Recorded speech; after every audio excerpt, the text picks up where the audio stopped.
Hello বন্ধুরা, তোমাদের সকলকে স্বাগত জানাই আমার এই চ্যানেলে। আজকে এই ভিডিওতে মূলত আমি তোমাদের সাথে যেটা আলোচনা করব সেটি হচ্ছে ওয়েস্ট বেঙ্গলের পঞ্চায়েত রিক্রুটমেন্ট নিয়ে।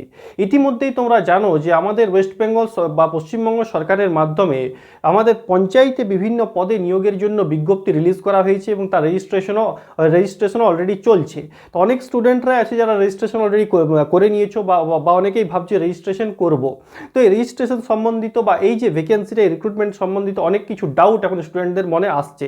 তো এই সমস্ত ডাউট আমি এক একটি করে তোমাদের সাথে সব কিছু ক্লিয়ার করে দেবো এই ভিডিওতে। তাদের মধ্যে কি কি ডাউট থাকবে, যে এই রেজিস্ট্রেশনটা কতদিন চলবে, মানে রেজিস্ট্রেশনের লাস্ট ডেট কখন হবে, তোমাদের ফর্ম ফিল আপ কখন হবে, পরীক্ষা কখন হবে, তাতে নেগেটিভ মার্কিং থাকবে কিনা, তোমরা কোন কোন পোস্টে অ্যাপ্লাই করতে পারবে ইত্যাদি সমস্ত কমন ডাউট যেগুলি একটি স্টুডেন্টের মনে এখন আসতে পারে, সেই সমস্ত ডাউট তোমাদের সাথে আমি ক্লিয়ার করব। ওকে, চলো তাহলে শুরু করা যাক। দেখো, বোর্ডে আমি একটি ইনফরমেশন পরপর তোমাদের সাথে আলোচনা করছি। ওকে, দেখো, যেটা প্রথমেই তোমাদেরকে বললাম যে ওয়েস্ট বেঙ্গল পঞ্চায়েত রিক্রুটমেন্ট, পঞ্চায়েতে বিভিন্ন পদে মানে টোটাল 19টি পদে নিয়োগের জন্য বিজ্ঞপ্তি বার করা হয়েছে এবং জেলা ভিত্তিক কত কি ভ্যাকেন্সি আছে তার তথ্য অফিসিয়ালি দিয়ে দেওয়া হয়েছে। তো এই যে এখন রেজিস্ট্রেশনটা চলছে পঞ্চায়েত রিক্রুটমেন্টের, সেটি কোন পোর্টালে চলছে না, এই যে পোর্টালটা আছে wbprms.in, West Bengal panchayat recruitment management system. এই যে পোর্টালটা, যেটা পশ্চিমবঙ্গ সরকারের দ্বারাই তৈরি করা হয়েছে, এই পোর্টালটাতেই তোমাদের রেজিস্ট্রেশনটা চলছে। অতএব যারা রেজিস্ট্রেশন করোনি যেসব স্টুডেন্টরা, তাদেরকে আগে একটা কথা আমি বলবো যে এই পোর্টালটাতে গিয়ে অবশ্যই একটু রেজিস্ট্রেশনটা তোমরা তাড়াতাড়ির মধ্যে কমপ্লিট প্রথমে করে নাও। ওকে, এবারে দেখো আমি কি তোমাদের সাথে আলোচনা করব। প্রথমে যেটা আলোচনা করব সেটি হচ্ছে রেজিস্ট্রেশন লাস্ট ডেট। ওকে, তোমাদের এই যে রেজিস্ট্রেশনটা, এটা লাস্ট ডেট কি হবে? ওকে, ফর্ম ফিল আপ ডেট, এখন তো রেজিস্ট্রেশন চলছে কিন্তু এর ফর্ম ফিল আপ কখন হবে, ঠিক। তারপরে তোমাদের এক্সাম ডেট, তোমাদের পরীক্ষা কখন হবে এবং তাতে অ্যাপ্লিকেশন ফিস, তোমাদের ফিস কত কি লাগবে, ঠিক আছে।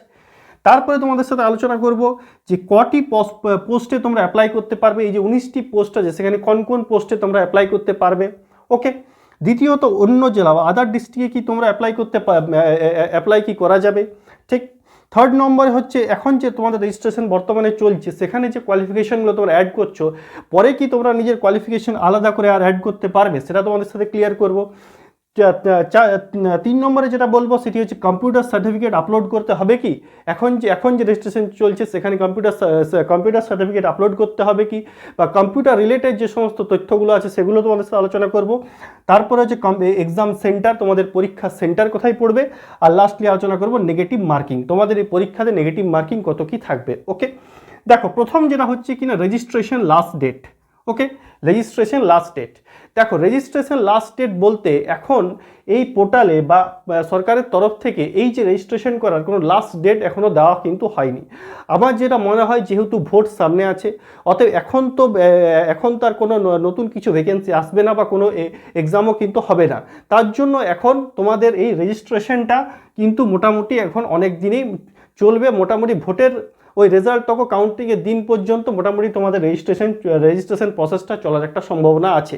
কিন্তু তাও অনেক স্টুডেন্ট এটা শুনে ভাবতে পারে যে ঠিক আছে রেজিস্ট্রেশনটা পরে করবো। দেখো, এরকম পরে করো না। যারা রেজিস্ট্রেশন করে নিয়েছো তারা খুব ভালো কাজ করেছো, আর যারা বাকি আছো তারা অবশ্যই কিন্তু এই পোর্টালটাতে গিয়ে রেজিস্ট্রেশনটা তোমার কিন্তু কমপ্লিট করে নাও। ওকে, তারপরে দ্বিতীয় আসছে কিনা ফর্ম ফিল আপ ডেট। দেখো, এখন তো রেজিস্ট্রেশন চলছে, এরপরে হবে তোমাদের ফর্ম ফিল আপ।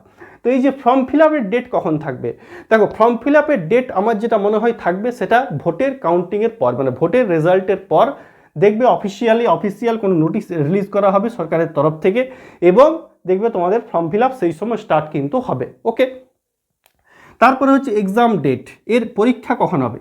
দেখো, এক্সাম ডেট এই মুহূর্তে ওইভাবে তো বলা সম্ভবই নয়, কারণ এখন শুধুমাত্র রেজিস্ট্রেশন চলছে, তারপরে ফর্ম ফিল আপ হবে, তারপরে তোমাদের এক্সাম বা পরীক্ষা নেওয়া হবে। অতএব তোমাদের কাছে কিন্তু প্রিপারেশন করার সময় আছে। দেখো, এই যে পোর্টালটাতে এখানে কিছুদিন আগে একটা অফিসিয়াল নোটিশের মাধ্যমে প্রতিটি 19টি পোস্টের কোয়ালিফিকেশন, সিলেবাস, এক্সাম প্যাটার্ন ইত্যাদি দিয়ে দেওয়া হয়েছে। তার একটা আমি ডিটেলস ভিডিও বানিয়ে দিয়েছিলাম, সেটা গিয়েও তোমরা একবার দেখে নিতে পারো, জেনে নিতে পারো যে কোন পোস্টে কী কোয়ালিফিকেশন, কীরকম সিলেবাস কী থাকবে না থাকবে। অতএব এগুলো দেওয়া হয়েছে। অতএব তার জন্য আমি তোমাদের একটা জিনিস বলে দিই, তোমাদের কাছে সময় কিন্তু এনাফ আছে, অতএব তোমরা কিন্তু খুব ভালোভাবে প্রিপারেশনটা করো। ওকে, তারপরে আসছে অ্যাপ্লিকেশন ফিস। তোমাদের অ্যাপ্লিকেশন ফিস ফর্ম ফিল আপের সময় কত লাগবে।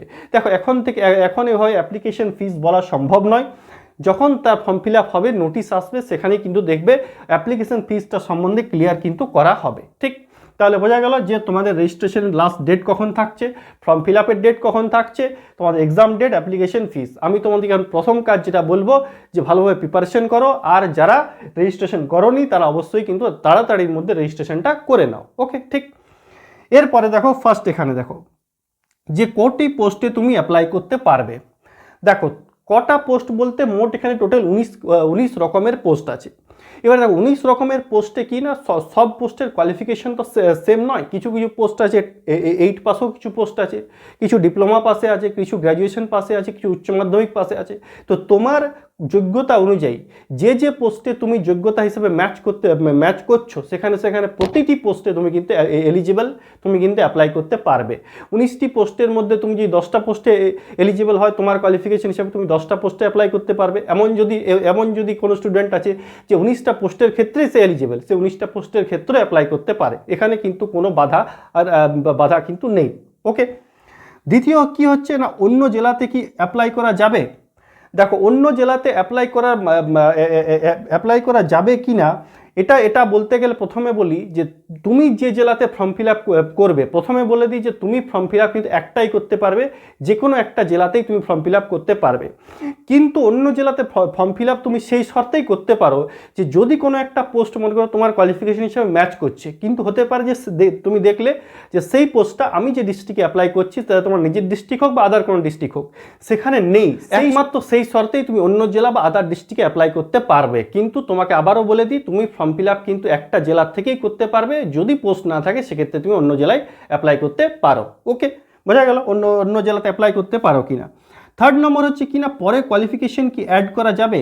দেখো এখন যেহেতু এটাতে রেজিস্ট্রেশন চলছে, এটা তো ফাইনাল ফর্ম ফিল আপ নয়, তার জন্য পরে যদি তোমার এমন কোনো কোয়ালিফিকেশন এখন তুমি করছো যেটা তুমি সার্টিফিকেট হয়তো হাতে পাওনি, কি তোমার কোয়ালিফিকেশনটা কমপ্লিট হয়নি, সেক্ষেত্রে এই যে পোর্টালে তুমি পরবর্তীকালেও তোমার কোয়ালিফিকেশন অ্যাড করতে পারবে, সেক্ষেত্রে কিন্তু কোনো অসুবিধা নেই। ওকে, বোঝা গেল। তারপরে হচ্ছে কম্পিউটার সার্টিফিকেট কখন আপলোড করতে হবে। এখন দেখো যদি এখন তুমি কম্পিউটার কোর্স বর্তমানে করছো, সেক্ষেত্রে তুমি শুধুমাত্র তোমার ইনস্টিটিউটের নাম, যে কোন ইনস্টিটিউট থেকে করছো এবং কত ডিউরেশনের জন্য, তুমি কি 6 মাসের কোর্স করছো, 1 বছরের কোর্স করছো না 2 বছরের কোর্স করছো, সেই ডিউরেশনটা দিলেই হবে। কম্পিউটার সার্টিফিকেটটা পরে যদি তুমি আপলোড করতে চাও সেক্ষেত্রে কোনো অসুবিধা নেই, তুমি পরে কম্পিউটার সার্টিফিকেটটা আপলোড করতে পারো। ওকে, ঠিক। তারপরে থাকছে তোমাদের এক্সাম সেন্টার।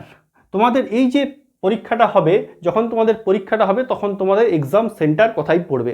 দেখো এই ধরনের পরীক্ষা জেনারেলি কি হয় না, তুমি যে জেলাতে অ্যাপ্লাই করবে সেখানেই তোমার এক্সাম সেন্টারটা থাকে। বেশিরভাগ স্টুডেন্ট কি থাকে না, নিজের যেটা হোম ডিস্ট্রিক্ট সেখানেই অ্যাপ্লাই করে এবং পরীক্ষা সেন্টারও তোমার হোম ডিস্ট্রিক্টেই থাকবে। বাইরের ডিস্ট্রিক্টে পরীক্ষা সেন্টার হওয়ার সম্ভাবনা কিন্তু খুব কম। ঠিক, এবারে দেখো লাস্ট একটা ইনফরমেশন এবং খুব ইম্পর্টেন্ট ইনফরমেশন, যেটি হচ্ছে নেগেটিভ মার্কিং। এই যে তোমাদের পরীক্ষাগুলো হবে, এই যে 19টা পোস্টের, সেখানে কি নেগেটিভ মার্কিং থাকবে। দেখো নেগেটিভ মার্কিং কিন্তু অবশ্যই থাকবে, কারণ বিগত বছরে যখন এই পরীক্ষাটি হয়েছিল পঞ্চায়েতের, সেখানে কিন্তু 1/3, ঠিক আছে, 1/3 নেগেটিভ মার্কিং কিন্তু ছিল। অতএব এই বছরও দেখবে তোমাদের কিন্তু যখন অফিসিয়াল নোটিশ আসবে সেখানে কিন্তু নেগেটিভ মার্কিং উল্লেখ থাকবে এবং নেগেটিভ মার্কিং কিন্তু অবশ্যই থাকবে। অতএব সেটা ভেবেই কিন্তু তোমরা নিজের প্রিপারেশনটা করো। ওকে, ঠিক। তাহলে এই হলো পঞ্চায়েত যে রিক্রুটমেন্ট চলছে বা যে রেজিস্ট্রেশন চলছে তার কিছু ইম্পর্টেন্ট কিছু ডাউট যেগুলো স্টুডেন্টদের মনে এখন আসতে পারে, সেগুলো পরপর আমি তোমাদের সাথে ক্লিয়ার করার একটা চেষ্টা করলাম। ওকে, ঠিক। তাহলে যেসব বন্ধুদের এই ভিডিওটি ভালো লাগলো তারা অবশ্যই ভিডিওটি লাইক করো, বন্ধুদের সাথে শেয়ার করো এবং এই ধরনের ভিডিও, বিভিন্ন গভর্নমেন্ট জব ভ্যাকেন্সি ভিডিও সম্বন্ধে আপডেট থাকার জন্য অবশ্যই চ্যানেলটিকে সাবস্ক্রাইব করো। Thank you.